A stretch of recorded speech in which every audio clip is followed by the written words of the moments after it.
So, this picture popped up as an ad on one of my news sites I was reading this morning. It reads, "Could you defend her? Learn 15 brutally effective fight enders. Click here." And it shows a man and a woman struggling next to an open car door. It seems to me that the assumptions and sexism in this photo are completely indicative of the gender dynamic in Western society today. It assumes that the victim is the woman. It assumes that the woman is helpless. It assumes that the man is the perpetrator, and it assumes that it is the responsibility of the observer to intervene on her behalf at the risk of him or herself. To me, these assumptions are incredibly flawed. A woman as the eternal victim, men as the eternal victimizer, that passers-by are obligated to act as unpaid bodyguards, and that they need to be trained in violent acts so that they can serve as such. This is the kind of crap that pisses me off about a gynocentric society. When I posted this to my Facebook page, the very first response I received was from a woman who completely ignored the nature of the gender dynamic described in the advert. She immediately assumed that because I was expressing opposition to the assumptions made by the advertisement, that I didn't feel obligated whatsoever to involve myself in the conflict of another person regardless of gender.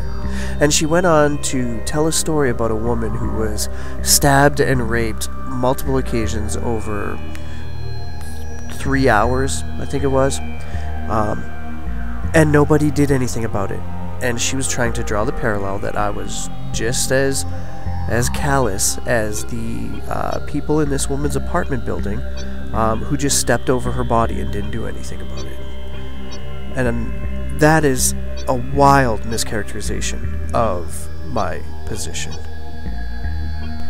So let me be clear. It is not my obligation to put myself in harm's way on behalf of someone I do not know in a situation in which I may not understand the implications or the history. Jumping to conclusions based solely on bias is 3/4 of the whole problem we have in our society. If we used race as a comparison, imagine if we saw a black guy and a white guy struggling in a car park, and naturally assumed that the black guy was the culprit and the white guy the victim. That would be racism, right? If I then attacked the black guy with a brutally effective fight ender, that would then become a hate crime. It's no different than when making judgments based on sex.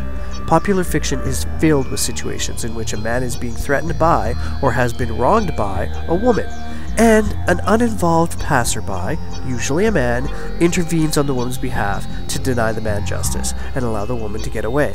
Often this is done at the behest of the woman, attempting to manipulate the situation. That's the way fiction works. But the attitude that men are obligated to protect strange women has no place in a modern society. You know, I never said that I would just shut my eyes, plug my ears, and go la la la la la as though I never saw anything. You know, what I said was that it's not my job to intervene. Emphasis on my job. I'm not a bodyguard, I'm not a police officer, and I'm not a soldier anymore. If I see a struggle, I'll make myself known, ask for an explanation, try to defuse the situation, whatever. But I'm not going to violently attack someone because that person is in conflict with a woman. Imagine if that person pulled a gun. Would I then be obligated to throw myself in front of the woman to die in her place? Would that even save her? Or would that simply result in 2 dead bodies instead of 1? Would I instead be obligated to pull my own gun and shoot the perpetrator first? What if she doesn't pull a gun? Should I shoot him or her first anyway? I mean, my point is that making an assumption about the nature of a conflict based solely on the sexes of the people involved is wrong. The first thing you learn about conflict resolution is to keep yourself safe. You can't help anyone if you're not able, or if you're needing help yourself. And we can't help anybody if you don't know what's actually going on. She also made the assertion that she's non-violent herself, but then eagerly admitted to, you know, calling the police and rounding up her friends to go chase the guy who was harassing the woman. And that got us talking about the nature of violence. You know, violence is a tool, and it's a useful tool for the advancement of one's goals. To be willing to use the violence either by yourself or through proxy is exactly the same thing.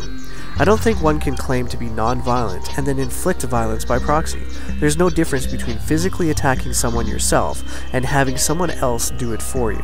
Violence by proxy is still violence, and I think it's disingenuous to claim to be non-violent in one breath and then eagerly admit to sticking the local constabulary on people in another. The assertion that one would be willing to institute gang warfare in a situation when you have no knowledge also shows the lack of a non-violent nature. People are often quite brave in groups, and going to the pub to round up your friends is exactly the kind of behavior that leads to lynching. In the end, the issue I raised is about the gender roles assumed in the advert I posted. Whatever our beliefs about violence, conflict intervention, and/or crime, they're irrelevant. It still remains that the salient points are: it is not the assumed obligation of men to act as unpaid bodyguards to strange women. It is against the morals of equality to naturally assume that in any conflict between a man and a woman, the man is automatically the aggressor and the woman the victim. And it is morally objectionable to immediately use force in a situation in which we have no understanding, knowledge, or investment. The whole motivation of this advert is to appeal to the chivalric sense of men to protect women. But this instinct is often, and quite often, manipulated or misused to provide women with preferential treatment and leniency when misbehaving, and often put men in undue harm and cause them unnecessary injury, all based solely on sex.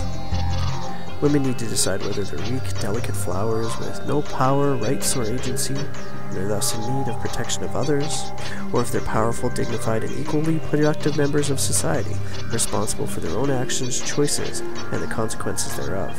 Because I'm sick of the double standard in our society when it comes to women, and I'm sick of other people defending it as equality. If I'm being expected or obligated to put myself in harm's way to defend a woman I don't know or care about simply because she's a woman and I'm a man, that's a tacit assertion that her life is worth more than mine, based simply on her sex, and that she is a weak, scared, powerless object that requires the intervention of a man, again, based simply on her sex. Both of these assertions are demonstrably false, and I will not support them, or in my silence, allow them to be propagated.